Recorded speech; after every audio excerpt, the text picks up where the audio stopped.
Most XRP holders have no idea that the price they see on exchanges isn't the real price of XRP. It's the surface price, the speculative layer, the retail layer, the part of the system designed for trading, not for measuring true utility. And the truth is this: the real price model for XRP has never been public, never been transparent, and never been reflected in the charts, because XRP isn't valued the way retail imagines.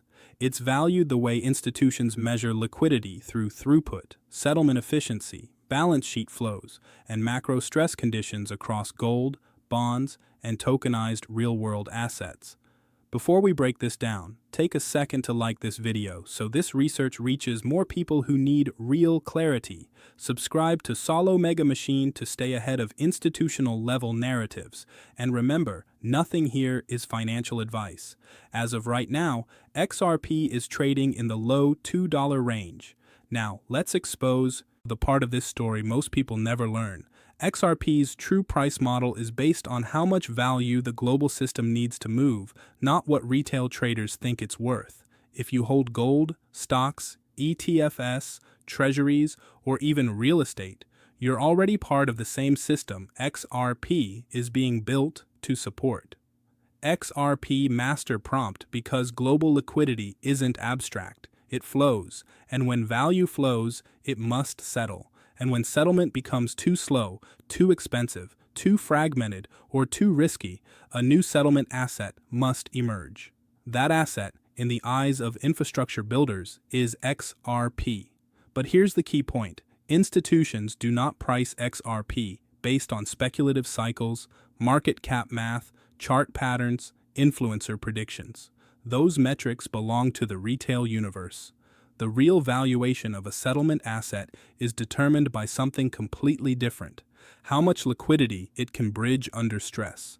Let me explain exactly what the deleted forecast hinted at, the part institutions don't want retail to understand. The old price model is fake math. Retail uses market cap as if it were a real-world valuation metric. XRP can't reach $100 because the market cap would be too high. You've heard it 1,000 times. But here's the truth: market cap means almost nothing for a settlement asset. It's a static equation applied to a dynamic system.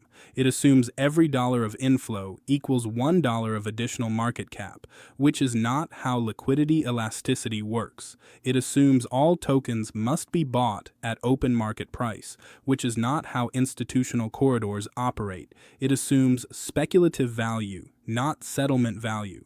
A settlement asset's price does not reflect hype. It reflects function. It reflects necessity. It reflects the volume it must support. The true price of XRP is tied to global liquidity cycles.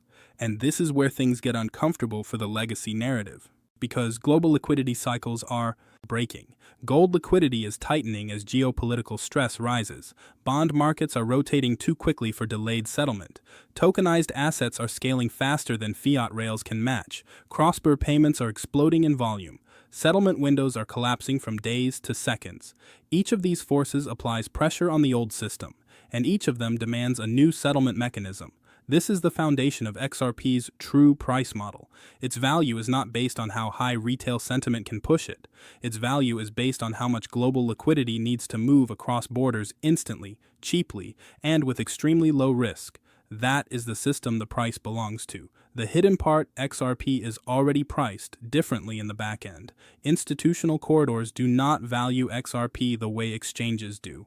Why? Because institutions move size. They need predictability, not volatility. They evaluate XRP through corridor throughput, capital efficiency, liquidity depth, resiliency under macro stress, regulatory clarity projections, settlement speed requirements.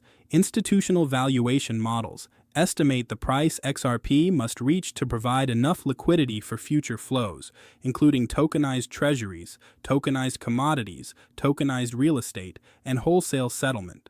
When those models are applied, the retail price becomes irrelevant. It is simply a placeholder until the system activates, and that activation depends on macro pressure, not speculation. Why they can't hide this price model forever? The reason the true price model is emerging now is simple. The cracks in the old system are widening. Gold compression is exposing settlement delays. Bond volatility is exposing clearing risk. Tokenization is exposing latency weaknesses. Banks are quietly preparing for real-time value movement. Open market supply is thinning, and at some point, institutions will have no choice but to source XRP from the open market. That is when the true price model becomes visible, not because XRP pumps, but because liquidity needs force the public price to converge with the institutional price. In the next section, we'll break down the mechanism behind that convergence. The part of the valuation model that explains how XRP transforms from a speculative asset into the backbone of real-time global settlement once the system reaches its stress threshold.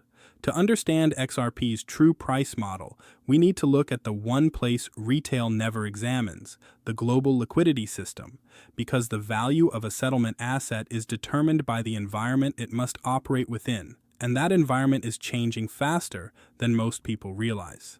The deleted forecasts you've seen over the years weren't dangerous because they were extreme. They were dangerous because they were accurate. They were describing the mechanics of a system under pressure. A system that can no longer settle value with the speed and certainty modern markets require. Let's start with gold, because gold is the quiet barometer of stress. When gold liquidity compresses not the price, but the underlying deliverability, institutions are forced to adjust collateral positions with rising urgency. Collateral movements are the plumbing of global finance. When they tighten, every downstream process tightens with them. Settlement windows shrink. Clearing risks rise. Institutions begin running dry simulations for alternative rails they might need in the next phase of volatility.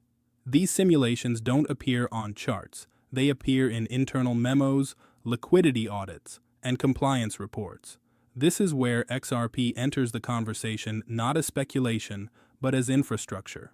The liquidity compression in gold forces banks to explore faster collateral pathways, and XRP is uniquely designed to bridge value across jurisdictions without waiting for traditional settlement cycles. That's the first pillar of its true valuation. XRP becomes necessary when the collateral layer becomes unstable. Now shift to sovereign bonds, the second pillar. Bonds are the foundation of global liquidity. Every pension fund, insurance firm, asset manager, and sovereign wealth vehicle uses bonds as the backbone of portfolio structure. But modern bond markets are no longer calm. Volatility has doubled. Yields swing at speeds previously seen only during crises. And when yields swing, trillions in capital must reposition instantly. But settlement can't keep up. Even today, major bond transactions settle with delays ranging from hours to days. During times of fast repositioning, those delays become dangerous. Institutions can't tolerate exposure when trillions are moving in compressed time, so they begin testing real-time pathways, not for retail traders, but for institutional flows. The deleted forecasts hinted at this. Bond volatility is a direct trigger for alternative settlement rails, and XRP is the only digital asset with enterprise-grade corridors designed for rapid cross-border settlement already in place. Institutions know this. Retail does not. Next comes tokenization, and this is where XRP's true price model becomes unavoidable. Tokenized assets don't move like traditional assets. They move 24 hours a day. They settle instantly. They don't wait for clearing cycles, compliance windows, or correspondent banking cutoffs. But the money used to settle these assets remains in the old system. That mismatch is now the largest pressure point in finance. Tokenization demands real-time settlement. Fiat rails cannot provide it, and stablecoins cannot scale to institutional grade due to counterparty risk. So institutions begin looking at the one model capable of bridging digital assets with real-world settlement, a neutral, globally interoperable bridge asset. That model is XRP. This is the third pillar of its true valuation. Tokenization creates a settlement environment where XRP is no longer optional. It is required, and institutions are preparing for this quietly. Tokenized treasury pilots are increasing. Tokenized real estate platforms are emerging. Tokenized commodity exchanges are in development. Every one of them needs instant settlement, not faster settlement. Instant settlement. And that cannot happen without a bridge asset with sufficient liquidity to support global flows. The public price of XRP only reflects speculative trading. The institutional value of XRP reflects the volume of tokenized assets it must support. That gap is the true price model. Now, let's address the most sensitive part of this ecosystem: over-the-counter channels. Institutional buyers do not accumulate XRP on public exchanges. They use over-the-counter pathways so they don't disrupt price discovery, but OTC supply is finite. Ripple's monthly escrows are not permanent, and corridor activation consumes liquidity faster than most people understand. When OTC supply becomes insufficient for utility-level flows, institutions must source XRP directly from the open market. This is where the real price model collides with the retail price model, and the retail model is the one that breaks because the retail price reflects emotion, speculation, and sentiment. The institutional price reflects necessity, volume, and liquidity demand. The deleted forecast described this moment, the convergence point where the open market becomes the only source of liquidity for institutional settlement. And that is the moment when the retail price must rise to meet the utility price. It is not a pump. It is not FOMO. It is not speculation. It is functional repricing, the only way for the system to provide sufficient liquidity for global flows. Corridors expanding behind the scenes. Tokenization growing faster than the rails. Gold showing early signs of stress. Bonds revealing the cracks in settlement, OTC thinning as institutions prepare for activation. Once these factors reach a certain threshold, XRP's public price is forced upward by design, not by hype, because the settlement layer must be liquid enough to support the volume it is assigned. In the next section, we'll break down the psychological divide that causes retail traders to misread every one of these signals, and why institutional investors interpret the same signals as a confirmation that the re-rising event is not optional. It is inevitable. The biggest misunderstanding in this entire market comes from how people interpret silence. Retail investors look at a quiet chart and assume nothing is happening. Institutions look at a quiet chart and assume preparation is underway. That divide explains why most people miss the turning point in every major financial transition. They expect visible movement first, when in reality, the systems that support value always change behind the scenes, long before the front-facing price reacts. The true price model of XRP is not hidden because someone is trying to conceal it. It's hidden because it lives in the back end of global finance. It's expressed in the tightening of gold liquidity, not in a green candle.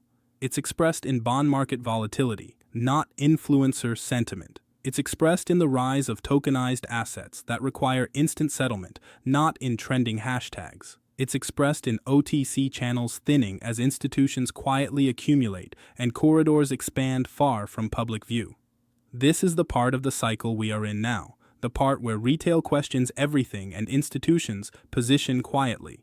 The part where the public price appears stagnant while the functional value of XRP increases every month. The part where settlement inefficiencies become too costly to ignore and the system begins shifting toward the rails that can actually support modern liquidity flow. The moment OTC pathways can no longer satisfy institutional demand, the open market becomes the only source. That's when the retail price must rise to match the utility price. Not through hype, not through speculation, through necessity. Most people will only recognize this after the convergence happens. You are seeing it before. So before you go, support the kind of research that keeps you ahead of the noise. Tap like, subscribe to Matrix Millionaire, and comment true value if you understand why the price you see today is not the value the system will ultimately require. Because once global liquidity needs collide with outdated rails, the system won't ask permission to reprick XRP. It will do it because it has no other choice.